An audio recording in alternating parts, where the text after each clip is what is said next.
Il n'y a qu'un seul nom qui sauve, qui guérit toutes les maladies.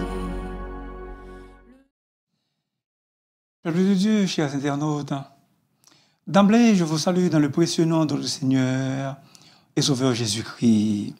Aujourd'hui, nous allons réfléchir, ou si vous voulez, nous trouvons la parole de Dieu dans Luc chapitre 11, versets 5 à 10. Luc chapitre 11, versets 5 à 10. Et je fais la lecture.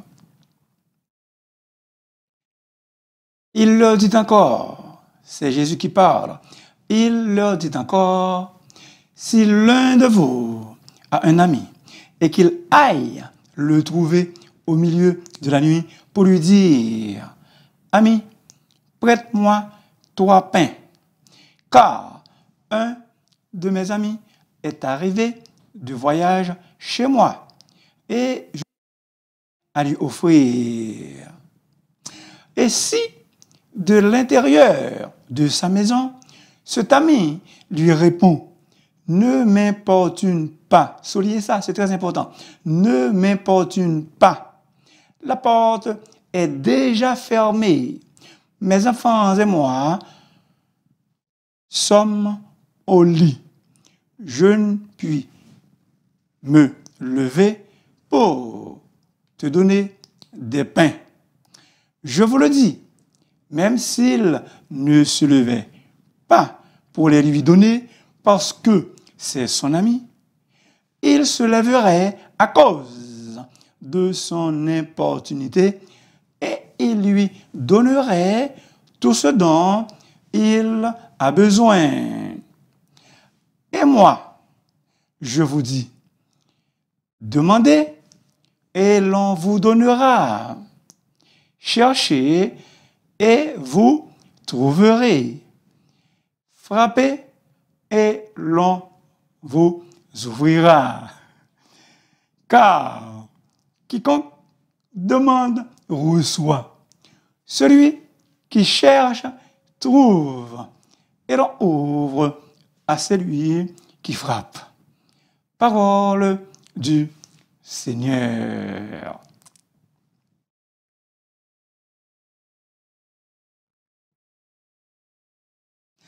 Peuple de Dieu, le sujet. Quelles sont les promesses que Dieu nous fait quand nous prions?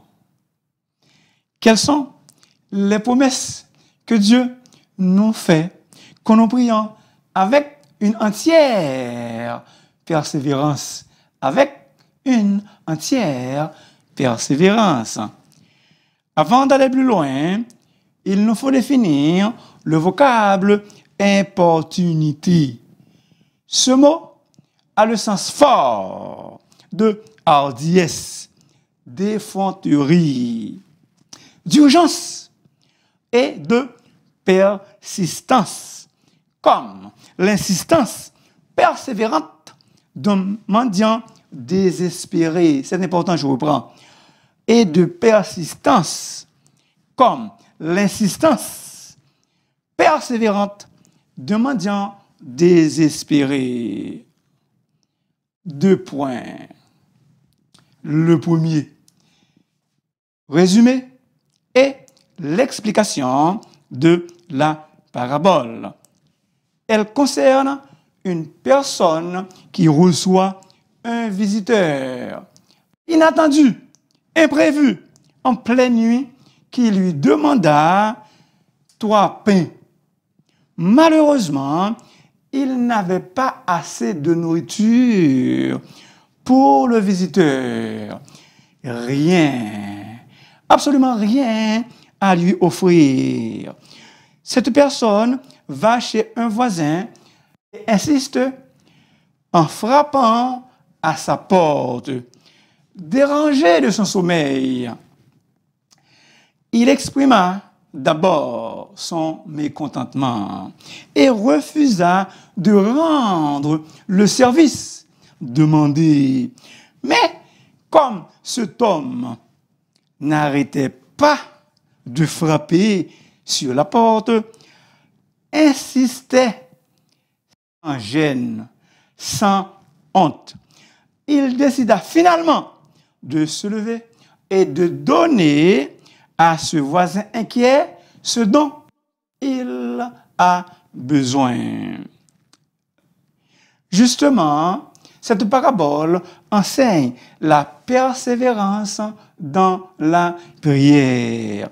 Jésus nous encourage à persévérer dans la prière, non pas pour faire changer Dieu d'avis, mais pour être constant dans la prière et recevoir une réponse à nos besoins.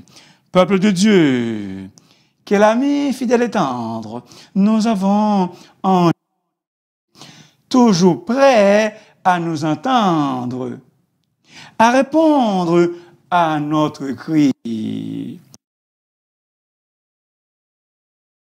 Ami fidèle et tendre, je reprends.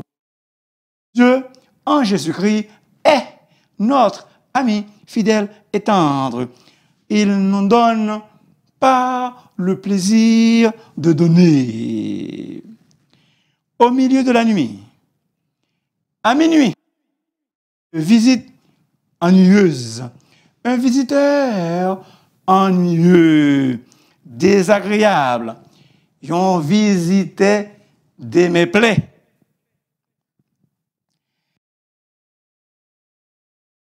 Il se lèverait à cause de son importunité.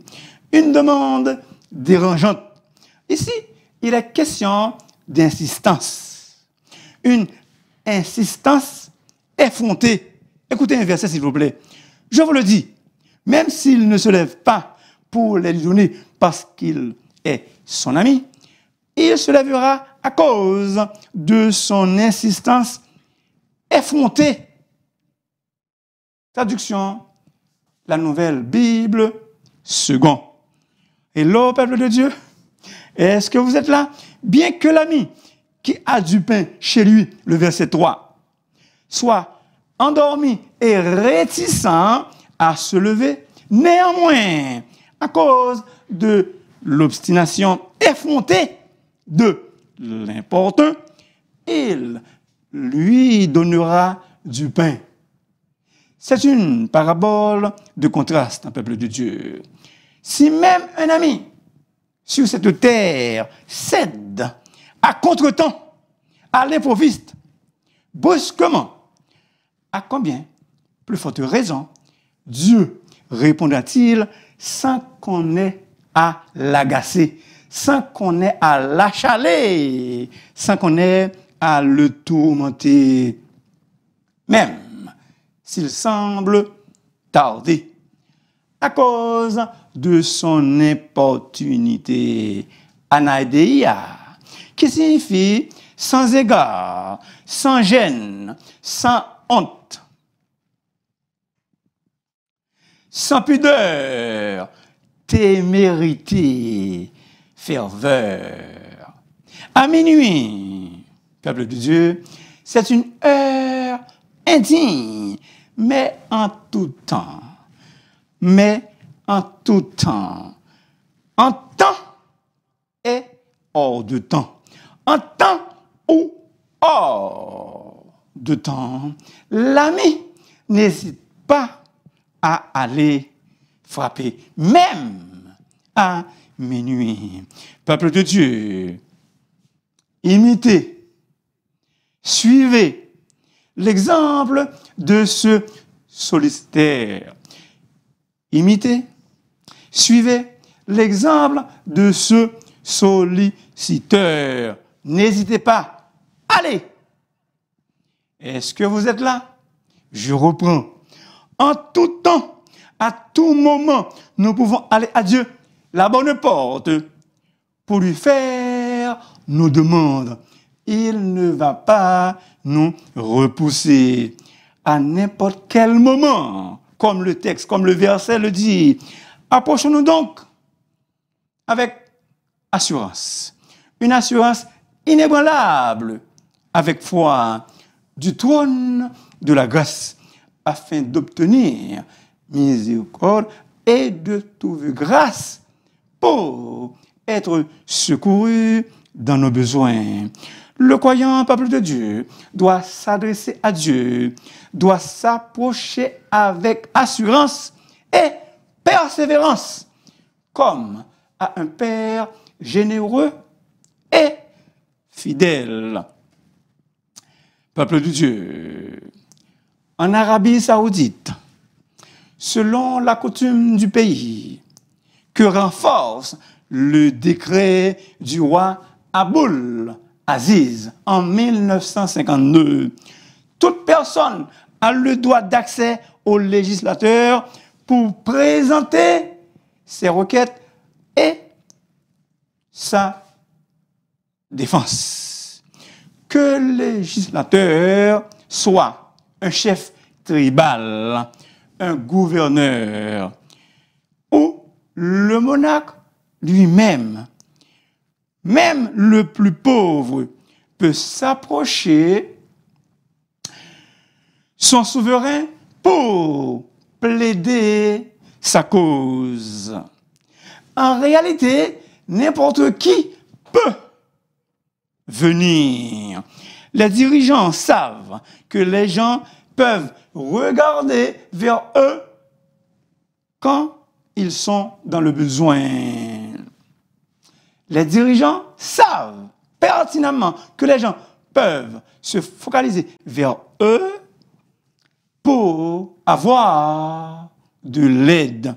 Bien-aimé, tout chrétien a le droit d'approcher d'un monarque infiniment plus grand que le roi Aboul Aziz. Il s'agit de l'Éternel des armées, Adonai Sevaot, le roi des rois, le Seigneur des seigneurs. Ne m'importune pas, par exo, qui signifie ne m'ennuie pas, ne me dérange pas. Do not bother me, don't disturb me. S'il vous plaît, pas en m'aider, pas enrager, pas détourner, pas tourmenter. Fiche-moi la paix. Évidemment, cette rencontre occasionne des dérangements. La porte est déjà fermée. Mes enfants et moi, nous sommes au lit. Dans le Proche-Orient ancien, les maisons ne comportaient souvent qu'une seule pièce. Et toute la famille partageait le même espace de vie. Si un des membres se levait et allumait une lampe pour prendre du pain, tous les autres occupants de la maison étaient réveillés. Je ne veux pas me lever pour te donner, ou je ne veux pas. Toi, refus.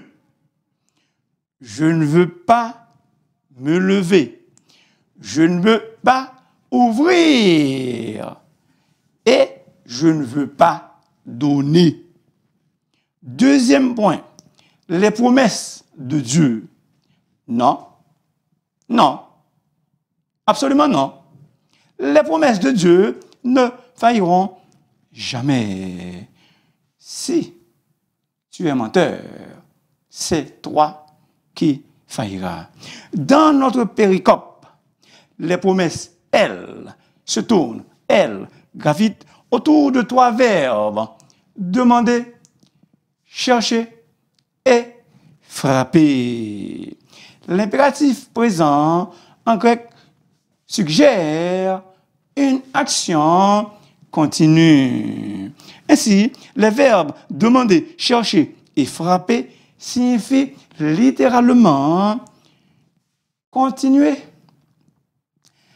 à demander jusqu'à ce que nous recevions. Car nous recevons beaucoup plus que nous l'aurions demandé avec foi, by faith. Continuez à chercher, que celui qui cherche ne cesse pas de chercher jusqu'à ce qu'il trouve. Continuez à frapper jusqu'à ce que la porte s'ouvre. Chers internautes, il nous faut continuer à faire tout cela jusqu'à ce que Dieu, à cause de sa grâce incommensurable, nous exauce. Nous sommes encouragés à prier avec insistance, car notre persévérance plaît à Dieu. C'est important. Nous sommes encouragés à prier avec insistance, car notre persévérance plaît à Dieu. Versets 9 et 10. Contrairement à l'homme qui ne voulait pas être dérangé, Dieu veut que son peuple le prie. Dieu veut que son peuple le prie. La leçon que Jésus tire de cette histoire est la suivante. Si quelqu'un qui était réticent à venir en aide finit par céder à cause de l'insistance scandaleuse de son voisin, à combien plus forte raison Dieu viendra-t-il à notre secours? Lui qui est toujours disposé à répondre à nos prières. Invoque-moi au jour de la détresse, au jour de la détresse. Je te délivrerai et tu me glorifieras. Bien-aimés, nous devrions prier sans cesse. Pourquoi? Parce que notre Dieu est un Dieu qui répond à nos cris de détresse. Les paroles adressées à Israël dans Jérémie 29 montrent clairement que les desseins souverains de Dieu n'annulent pas la prière. Je connais les projets que j'ai formés sur vous, dit l'Éternel. Les projets de paix et non de malheur, afin de vous donner un avenir et de l'espérance. Ça, c'est le verset 11. Maintenant, écoutez, s'il vous plaît, le verset 12. Vous m'invoquerez et vous partirez. Vous me prierez et je vous exaucerai. Et je vous exaucerai. Verset 12. Bien-aimés, l'Éternel, le Dieu de toute grâce, nous dit, si nous le prierons, lui-même, il nous exaucera. S'il vous plaît, écoutez un poème d'un géant spirituel. Dieu exauce les prières. Parfois, quand les cœurs sont affaiblis, il accorde les dons après lesquels les croyants ont langui. Mais la foi doit souvent apprendre à patienter, à faire confiance au silence de Dieu quand il refuse de parler. Car celui dont le nom est amour donnera le meilleur. Je vous reprends, c'est important. Car celui dont le nom est amour donnera le meilleur. Les étoiles peuvent s'éteindre et les montagnes chanceler. Mais Dieu est fidèle. Ses promesses sont certaines. Il est notre force. Mon cher ami, la Bible dit, voici, je me tiens à la porte et je frappe. Si quelqu'un entend ma voix et ouvre la porte, j'entrerai chez lui, je souperai avec lui et lui avec moi. Apocalypse 3, le verset 20. Jésus frappe à la porte de ton cœur. Il veut entrer chez toi pour déjeuner, pour dîner et aussi pour souper.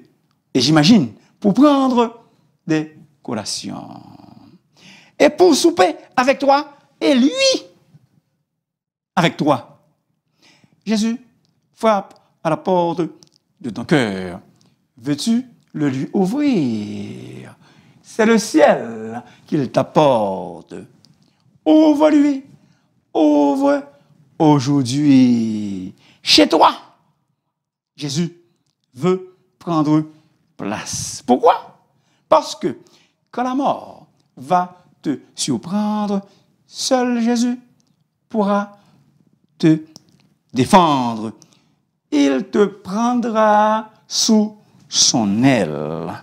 Bien plus, de surcroît, il t'ouvrira la porte du ciel et de la vie éternelle. Ainsi donc, mon cher ami, s'il te plaît, ouvre-lui, ouvre Jésus, ouvre aujourd'hui même.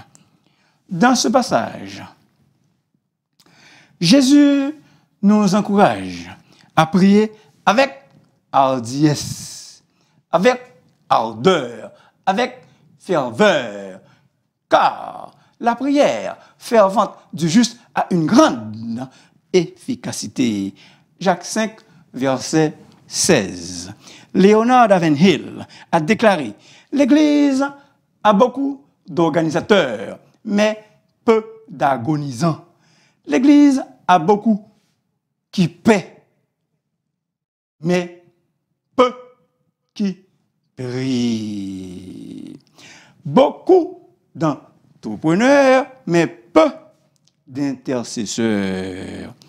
Les gens qui ne prient pas sont en plus grand nombre que ceux qui prient. Frères et sœurs et amis bien-aimés, osons-nous demander, chercher et frapper. Et pour clore, une interrogation s'impose. Sommes-nous prêts, vous et moi?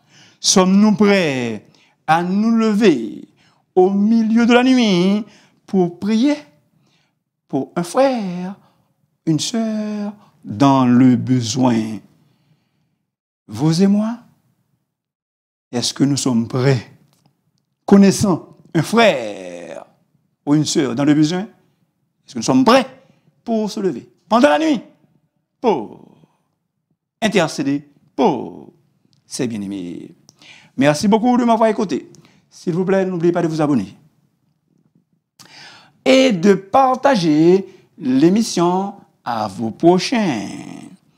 Car l'un des moyens de partager l'Évangile, l'un des moyens d'annoncer l'Évangile à d'autres, c'est ça.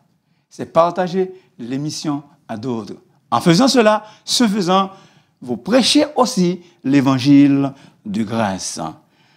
Et si vous voulez me parler, je vous prie de composer le 514-571-2196. Again, thank you so much. Que Dieu vous bénisse. Encore, merci beaucoup. Que bon Dieu bénisse.